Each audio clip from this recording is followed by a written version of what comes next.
Hello friends. तो आज हम बात करने जा रहे हैं कैलकुलेट फंक्शन के एक और इम्पॉर्टेंट टास्क के बारे में। वो टास्क बहुत ही इम्पॉर्टेंट है, बहुत तरीके की कैलकुलेशन में हम उसे यूज़ कर सकते हैं। ठीक है, तो डेक्स लिखने का ये अंदाज जो है बिल्कुल ही चेंज कर देगा। ये है हमारा कॉन्टेक्स्ट ट्रांजिशन। आपने ये वर्ड पहले सुना है कभी, लेकिन एग्जैक्टली समझ नहीं आ रहा है कि क्या है ये। तो इस वीडियो को पूरा देखिएगा, इसमें आपको कंप्लीट आइडिया हो जाएगा कि कॉन्टेक्स्ट ट्रांजिशन क्या होता है और हम इसका यूज़ क्यों करते हैं और इसकी कौन कौन सी एप्लीकेशन है, वो सारा हम इस वीडियो में देखने जा रहे हैं। ओके, तो सबसे पहले समझते हैं कि इसकी डेफिनेशन क्या है। कॉन्टेक्स्ट ट्रांजिशन मीन्स क्या। अब तक देखिए हमने फिल्टर कॉन्टेक्स्ट समझा, रॉ कॉन्टेक्स्ट समझा, लेकिन इम्पॉर्टेंट यहाँ पर है कि जब हमको रॉ कॉन्टेक्स्ट एक मेजर में चाहिए था तो हम इटरेटर फंक्शन का यूज़ कर सकते हैं। ओके, यानी कि रॉ बाय रॉ मल्टीप्लिकेशन या डिवाइड जो भी कैलकुलेशन हो करने के बाद रॉ बाय रॉ आंसर सीधा करेक्ट निकल के आता है हमारा, और फिर उसको सम अप कर लेते हैं। तो ये जो इशू है वो हमारा इटरेटर्स ने सॉल्व कर दिया था, लेकिन रॉ कॉन्टेक्स्ट में फिल्टर्स वर्क नहीं करते हैं। तो वहाँ पर हम कोई कैलकुलेशन करेंगे तो क्या वो इम्पैक्ट डालेगी उसके ऊपर? वो इम्पैक्ट नहीं डालेगी उसके ऊपर। तो इस सिनेरियो को कैसे सॉल्व करते हैं, वर्चुअल टेबल में ये किस तरीके से हेल्प हो सकती है, चलिए देखते हैं ना। आते हैं मेरे लैपटॉप की तरफ। तो यहाँ पर ये मेरा मॉडल कनेक्ट है। ओके, तो यहाँ पर मेरी ये मैं रिलेशनशिप दिखाई दूँगा पहले आपको। वही हमारा जो सेम जिस मॉडल पर हम वर्क करते हैं वही मॉडल है ये। Product sub category to product to sales और कस्टमर टू पर स्टोर। डेट टेबल यहाँ नहीं है।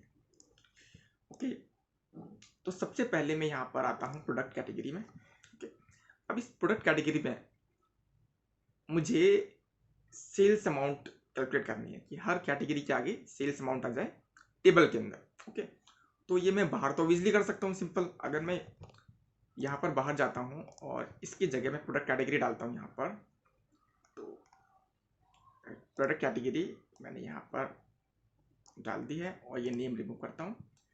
अब इस प्रोडक्ट कैटेगरी में अगर मैं सेल्स अमाउंट का जो मेजर मैंने यहाँ क्रिएट किया हुआ था, ये सेल्स अमाउंट का मेजर, इसको ड्रैग करता हूँ तो देखिए ये सेल्स जो है निकल गई हमारी। ऑडियो की सेल्स, कैमरा कम कंट्रोल में सबकी जो सेल्स है करेक्ट निकल के आ रही है, करेक्ट। लेकिन यदि मैं यही कैलकुलेशन उस टेबल में करूँ तो क्या वर्क करेगा? तो मैं उस टेबल में आता हूँ और यहाँ पर एक कॉलम ऐड करता हूँ सेल्स अमाउंट के लिए। रन किया और यहाँ पर मैं लिखता हूँ सेल्स अमाउंट, सिंपल लिखता हूँ सम फंक्शन।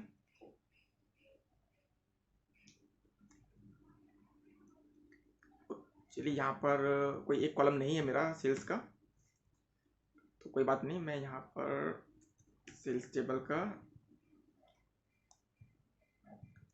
हम एग्जांपल के लिए यहाँ क्वांटिटी ले सकते हैं, तो लेकिन कोई बात नहीं। तो इस केस के लिए मैं यहाँ पर सम एक्स लगा लेता हूँ, ठीक है, क्योंकि यहाँ पर सम एक्स लगा लेता हूँ सेल्स टेबल। अब सेल्स टेबल में एक्सप्रेशन जो है मेरा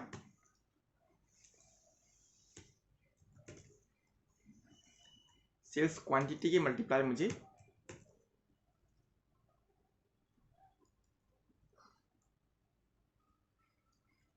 यूनिट प्राइस से करनी है। ओके, थोड़ा मैं जूम कर देता हूँ ताकि क्लियर हो जाए। ओके, सेम वही मेजर है जो मैंने वहाँ पर क्रिएट किया हुआ है। अब मैं इसको ओके करता हूँ। ओके, तो अब जो आंसर है उसे इम्पैक्ट को देखिए। ये जो अमाउंट निकल कर आया है ये क्या अमाउंट है? एक्चुअल में ये जो अमाउंट है वो पूरे डेटाबेस की all sales, okay, all the sales. आप देख सकते हैं, अगर मैं जो मैंने ग्राफ बनाया था उसका टोटल देखिए। मैं थोड़ा साइज इंक्रीज कर देता हूँ उसका।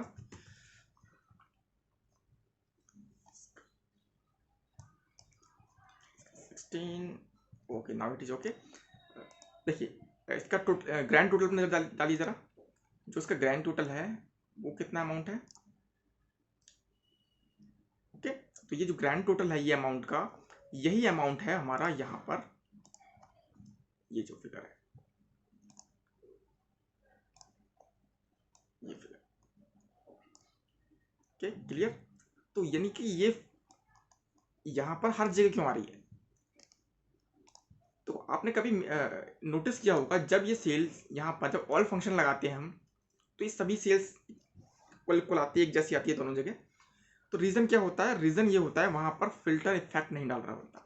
और आपको पता है कि यहाँ पर इस जगह पर जब ये वर्क कर रहा है रॉ बाय रॉ, ये एक्चुअल में ये एक टेबल है, तो टेबल में फिल्टर कॉन्टेक्स्ट नहीं होता, टेबल के अंदर रॉ कॉन्टेक्स्ट होता है।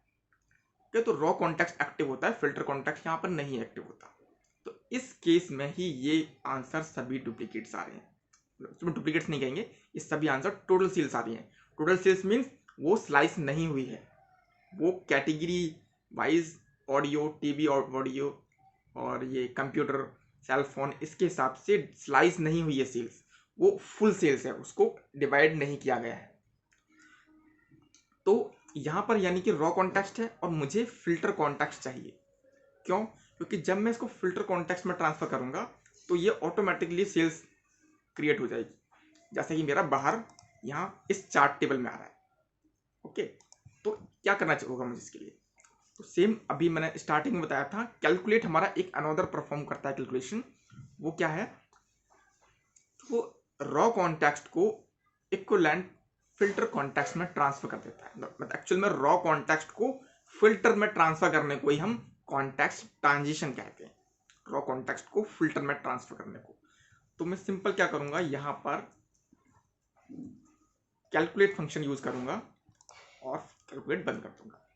जी हाँ करेक्ट, यहाँ पर मुझे किसी फिल्टर नहीं देना है, यहाँ पर जो ऑल ओवर सेल है, इसलिए मैं यहाँ कोई फिल्टर नहीं दूंगा, सिर्फ कैलकुलेट में बंद कर दूंगा। तो अब गैस कीजिए क्या इसका आंसर आएगा। मैं इसे ओके करता हूँ, देखिए अमाउंट यहाँ पर डिस्प्ले हो चुकी है और वो भी करेक्ट। ऑडियो कैटेगरी के 47,160 हैं, अमाउंट नंबर नोट कीजिए, यहाँ पर देखिए सेम नंबर है, तो यानी कि यहाँ पर कॉन्टेक्स्ट ट्रांजिशन हैपन हुआ। ठीक है, तो होप आप समझ गए होंगे कॉन्टेक्स्ट ट्रांजिशन। अब एक और अनदर एस्पेक्ट ये है कि यदि मैं इस जगह पर सीधे ही यदि मेजर यूज करता हूं, मेजर यूज करता हूं तो भी कॉन्टेक्स्ट ट्रांजिशन हैपन होता है, तो भी ये सेम कैलकुलेशन यहाँ पर ट्रांसफर हो जाएगी। यानी कि यहाँ पर सेल्स अमाउंट को जो मेजर मैंने बनाया हुआ है, चाहे उसमें कैलकुलेट हो या ना हो तो भी ट्रांसफर हो जाएगी। इसका रीजन ये है कि कोई भी मेजर हो, सभी मेजर में कैलकुलेट कॉलम जो कैलकुलेट जो फंक्शन है वो छिपा होता है। ठीक है, तो ये इंपॉर्टेंट टास्क है यहाँ पर। अब मैं इस कैलकुलेशन को हटा करके मैं सिंपल मेजर लिख देता हूँ, वही वाला सेल्स अमाउंट। ओके, और मैं कोई कैलकुलेशन नहीं करा, सिर्फ मैंने सेल्स अमाउंट का मेजर यहाँ पर डिफाइन किया है। तो अब मैं ओके करता हूँ, तो अब देखेंगे कि कोई भी रिजल्ट में चेंज नहीं आएगा, रिजल्ट वही आया जो पहले आया था, करेक्ट फिगर, क्योंकि इसके अंदर कैलकुलेट छिपा होता है। तो हम देखने के लिए कि क्या इसमें वाकई में कैलकुलेट छिपा है, देखो मैं इसको टेस्ट करके दिखाता हूँ आपको। जैसे हमने मेजर के आगे ब्रैकेट स्टार्ट किया, तो आप देख पा रहे होंगे यहाँ पर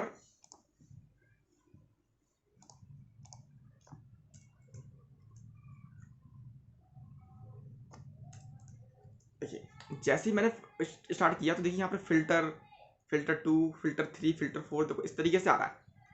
यानी कि आगे हमारा सेल्स अमाउंट लिखा हुआ है और पीछे वो सभी फिल्टर्स आ रहे हैं, जैसे हम कैलकुलेट में यूज करते हैं। तो इसके अंदर कैलकुलेट जो है एक्चुअल में हिडन है। तो जो ये बहुत इंपॉर्टेंट टास्क है, क्योंकि इसकी वजह से हम कई तरीके की कैलकुलेशन निकाल पाएंगे। ओके, तो होप आपको ये समझ आया होगा। तो एक एग्जांपल लेते हैं इसका कि कॉन्टेक्स्ट ट्रांजिशन, मुझे लगता है कि इसके लिए एक वीडियो और चाहिए होगी, क्योंकि थोड़ा सा ये और डीप है। फिर भी एक एग्जांपल लेते हैं इसका, कि मैं इसे रिमूव करता हूँ। अब मुझे डेली सेल्स निकालनी है, तो एक्चुअली देखते हैं यहाँ पर सेल्स जो है किस हिसाब से दी हुई है। एवरेज का एक एग्जांपल ले रहे हैं यहाँ पर, तो यहाँ पर सेल्स देखिए,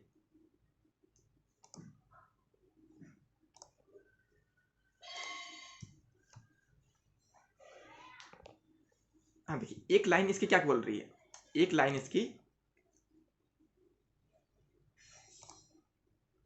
एक लाइन है इसकी, वो क्या बता रही है हमको कि 1 डे की सेल है, नहीं, आप देखेंगे कि यहाँ पर जो 2 मई है वो भी कई बार रिपीट हो रही है, यानी एक लाइन एक ऑर्डर बता रही है। ठीक है, अब यदि हम इसका एवरेज निकालेंगे ना, तो ये एवरेज का फंक्शन जो होता है क्या करता है, एवरेज का जो फंक्शन है वो जितने भी हमने रिकॉर्ड उसके अंदर दिए हैं उससे डिवाइड कर देता है, पर हमको डे लेवल चाहिए। यानी कि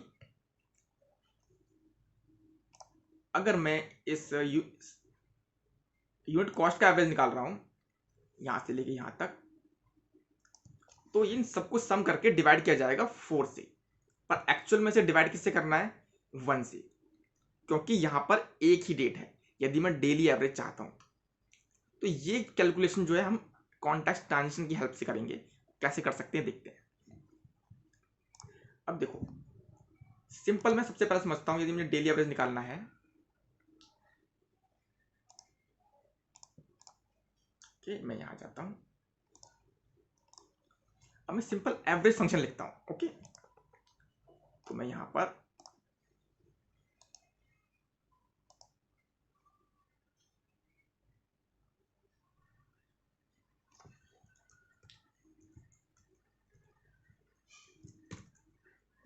क्या एवरेज निकाल रहा हूं, एवरेज सेल्स। तो यहां पर थोड़ा सा मैं जूम कर लेता हूं इसको। ठीक है, हमने निकाला ये, इसमें मेजर बना हुआ है तो मैं इसमें एवरेज फंक्शन ले सकता हूं। तो एवरेज में मैंने मेजर ले लिया,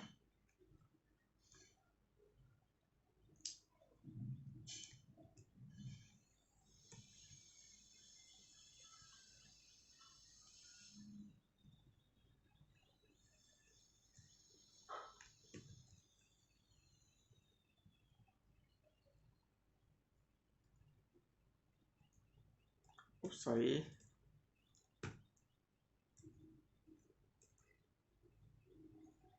एक्चुअली में एवरेज फंक्शन में मैं यहाँ पर मेजर यूज नहीं कर पा रहा हूँ, तो मैं इसके लिए एवरेज एक्स फंक्शन लगा लेता हूँ, क्योंकि मुझे मेजर के हिसाब से निकलवाना है।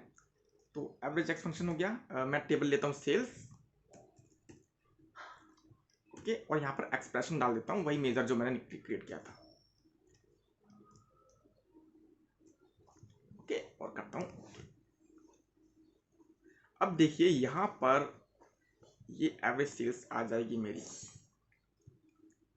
अब ये एवरेज निकल आया, बट ये करेक्ट एवरेज नहीं है। मैं बताता हूँ क्यों। ये जो एवरेज निकला है ये हम निकालना चाहते थे एवरेज पर डे, और ये निकला है एवरेज पर ऑर्डर। अब आप कह सकते हैं कि मुझे कैसे पता है कि एवरेज पर ऑर्डर निकला है या एवरेज पर डे निकला है, क्योंकि जो एवरेज फंक्शन है वो नंबर ऑफ जितने आइटम दिए गए हैं उससे ही डिवाइड करता है। अब हमने सेल्स टेबल लिया एक्चुअल में, तो सेल्स टेबल जो है उसमें जो ग्रैनुलैरिटी है लास्ट वो है ऑर्डर वाइज, यानी कि अगर 10 ऑर्डर होंगे तो 10 लाइन बनेगी। हमें चाहिए डेट्स, यानी कि अगर हमें 10 लाइन बनी है तो 10 लाइन 10 डेट्स को डिवाइड बताती हूँ, ना कि 10 ऑर्डर्स को। यदि वो 10 लाइन 10 डे को बता रही हैं तो हमारा एवरेज डेली एवरेज होगा। अगर वो 10 लाइन 10 ईयर को बता रही हैं तो हमारा एवरेज ईयरली एवरेज होगा। Exact, clear. तो अब मुझे इसको डेली बनाना है, तो सिंपल मुझे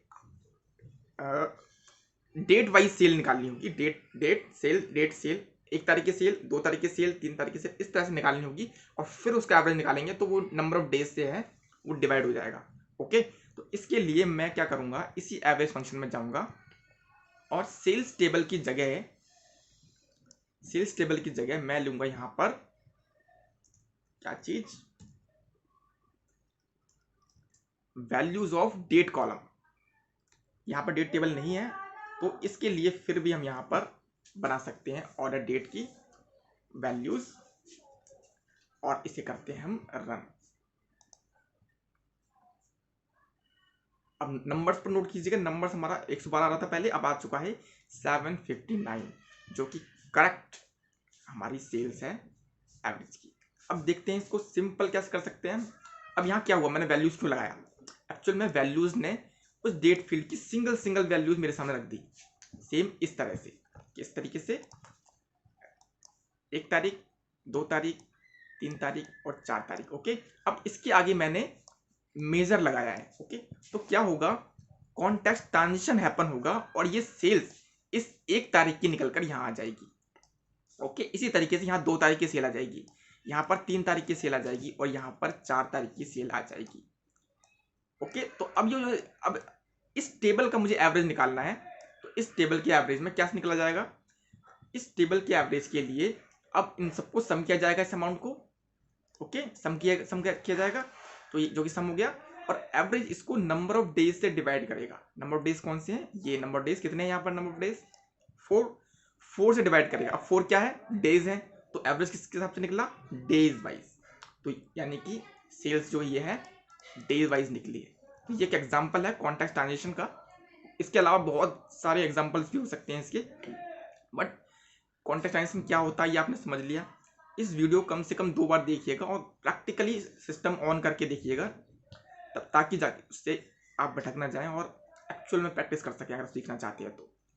क्योंकि एक्टिव लर्निंग इज बहुत इंपॉर्टेंट है। पैसिव लर्निंग हमें लगता है कि उससे आ जाएगा, सब कुछ हो जाएगा काम, लेकिन हमें लगता है आ गया, लेकिन वो हम फिर भूल जाते हैं उसे।